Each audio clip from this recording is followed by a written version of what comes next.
Tastes like strawberries on a summer evening.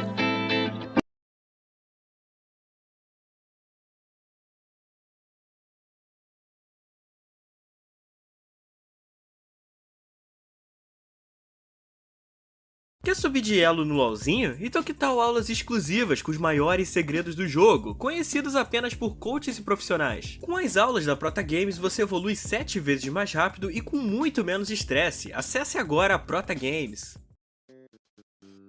Salve rapaziada, Celp na voz, e como é que vocês estão? Tão bem? Passaram bem o Natal? Pois bem, hoje a gente vai falar de guerra, porque eu vou contar uma história que está sendo muito pedida há um bom tempo e nesse último mês vocês pediram bastante, que é a história do nosso grande espartano, que costumava dominar a top lane, depois desceu pro bot e agora eu não sei o que estão fazendo com esse boneco, faz tempo que eu não vejo um. Então espero que você esteja bem alimentado, pega sua lança, pega seu escudo que a gente vai subir o Monte Targon, porque hoje é a história de Pantheon, o bom de guerra.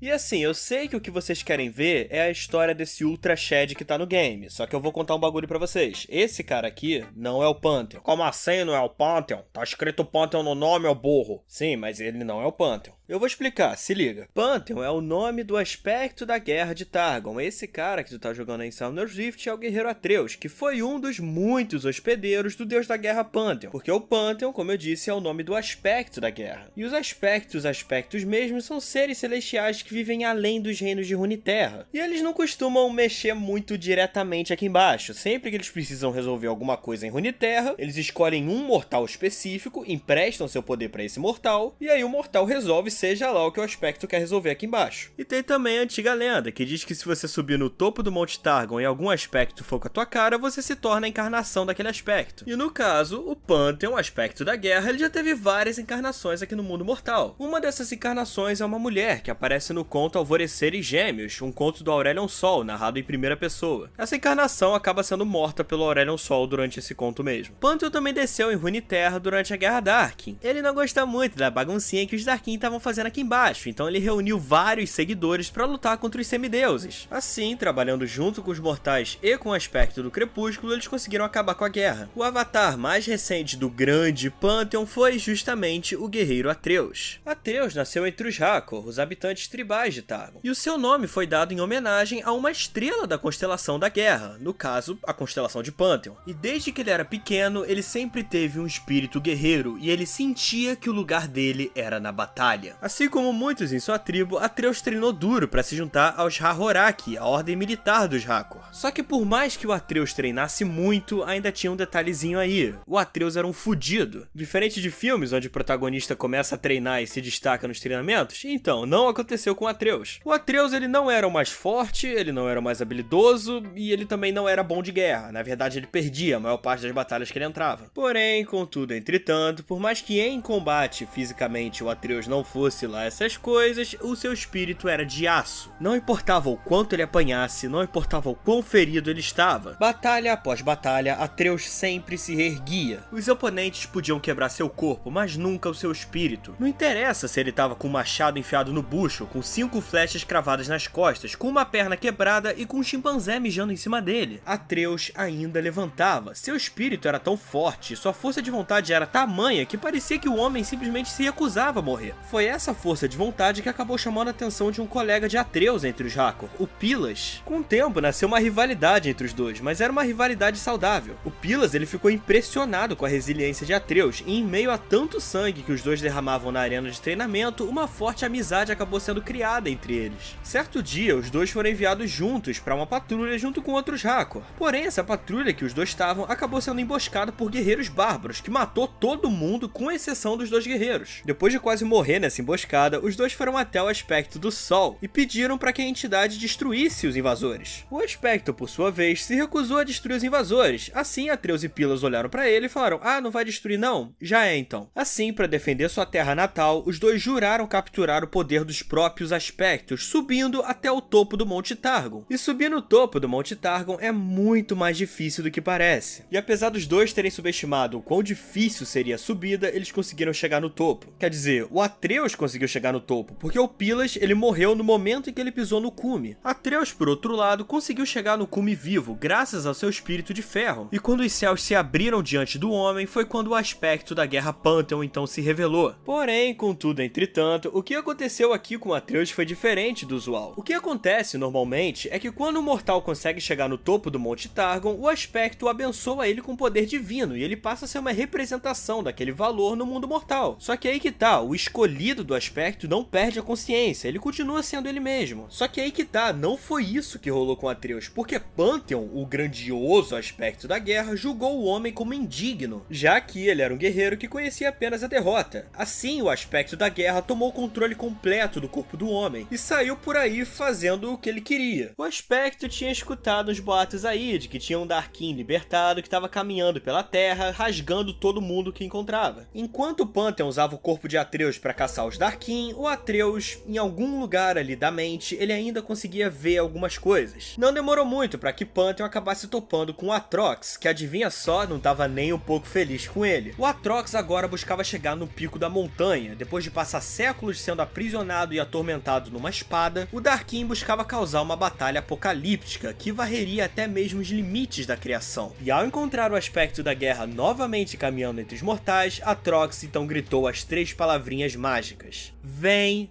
X1, lixo. E os dois tiveram uma batalha devastadora que invadiu os céus e varreu exércitos inteiros. Porém, o nosso aspecto da guerra não era tão bom de guerra assim. Em um momento de vantagem, a lâmina Darkin de Atrox, capaz de matar até mesmo deuses, perfurou o peito de Pantheon. O golpe foi tão forte que arrancou a constelação da Guerra dos Céus, assim matando o aspecto Pantheon. Porém, quando Pantheon morreu, Atreus, o homem que ele considerou fraco, despertou. Agora para um minuto para pensar na situação do Atreus aqui. Você praticamente dá a vida pra subir uma montanha, chega lá, seu melhor amigo morre, o deus da guerra aparece, diz que você é um merda, toma conta do seu corpo, você entra em um estado de hibernação, e aí quando você finalmente acorda, você acorda com um capeta de 10 metros de altura na tua frente com uma espada enfiada no teu peito. E aí você fica puto, com razão, cospe na cara do capeta, o capeta zoa a tua cara, mostra uma M7, te joga no chão e te larga pra morrer. Impressionante como o Atreus só se fode, a lore dele é ele se fudendo do começo ao fim. O Atrox largou o Atreus lá, acreditando que ele ia morrer depois do golpe. Porém, como eu disse, o Atreus, ele sempre se levanta, não importa o quão fudido ele esteja. Atreus conseguiu ficar de pé e conseguiu caminhar de volta pros Hakor, deixando uma trilha de sangue pra trás. O cara já tinha apanhado tanto durante a vida que a sua vontade de viver e a sua raiva pela traição conseguiram manter ele vivo mesmo depois de tomar um golpe que matou a própria encarnação da guerra. Atreus recuperou suas forças na casa de seu falecido amigo Pilas, sob os cuidados de Eula, a viúva dele. E enquanto ele se recuperava, ele parou para refletir um pouco sobre algumas coisas. Ele sempre passou a vida olhando para as estrelas, mas ele nunca olhou para o que havia embaixo delas. Diferente dos deuses, os mortais eles lutavam porque eles precisavam, mesmo sabendo que eles podiam morrer a qualquer momento. Essa foi uma resiliência que ele viu e conservou a sua vida inteira, mesmo diante de tantas ameaças. Os invasores bárbaros que atacaram a patrulha de Atreus agora estavam ameaçando os assentamentos do norte dos Hakor, onde ficava a fazenda da Eula. E o Atreus, ele não conseguia nem andar direito, mas ele resolveu que ia lutar. Atreus então partiu, carregando a lança e o escudo do falecido Pantheon, que agora já não tinham mais o brilho celestial. Quando ele chegou lá, ele encontrou uma carnificina, porque seus inimigos já estavam sob ataque. E pelos gritos e pelo cheiro de sangue, Atreus reconheceu que era Atrox. E foi aí que Atreus percebeu que, na verdade, os bárbaros tinham ido para Targon fugindo do Darkin. E foi aí que Atreus percebeu o quão parecido os bárbaros eram com os Hakor, mesmo que eles fossem teoricamente inimigos. Ambas as tribos eram apenas mortais que estavam se fudendo por causa de conflitos entre poderes superiores. Atreus então sentiu uma raiva profunda dentro de si, tanto do Darkin quanto dos aspectos. Não havia diferença entre eles. Eles eram o problema. Atreus então saltou e se colocou entre os bárbaros e Atrox. E Atrox reconheceu a lança e o escudo do Pantheon. O Atrox mostrou outra M7 e começou a zoar com a cara do Atreus, porque pensa, o cara tinha matado a porra do aspecto da guerra. O Atreus era só um cara. Que chance ele ia ter contra o Darkin? Mesmo diante de um inimigo muito mais forte do que ele jamais poderia enfrentar, Atreus se pôs em posição de combate. O espírito guerreiro que havia em Atreus não o deixou recuar, e mesmo de joelhos, por causa dos golpes de Atrox, a determinação de Atreus, ao ouvir o grito das pessoas ao seu redor, reacendeu a lança do aspecto. E agora, com brilho celestial em suas armas, Atreus, em um poderoso salto, acertou um golpe que cortou o braço do Darkin, assim levando o monstro ao chão, enquanto Atreus permanecia em pé, olhando a estrela que ele batizou, voltando a brilhar no céu. E naquele dia, Atreus prometeu que iria lutar contra aspectos, ascendentes, Darkins, demônios e qualquer um cujo poder trouxesse nada mais do que a destruição. Renegando o próprio nome, Atreus então se tornou o novo Pantheon, com as armas do aspecto se alimentando de uma vontade de lutar que só existia diante da possibilidade da morte. Agora que o divino Pantheon não existia mais, a guerra renasceria em um homem,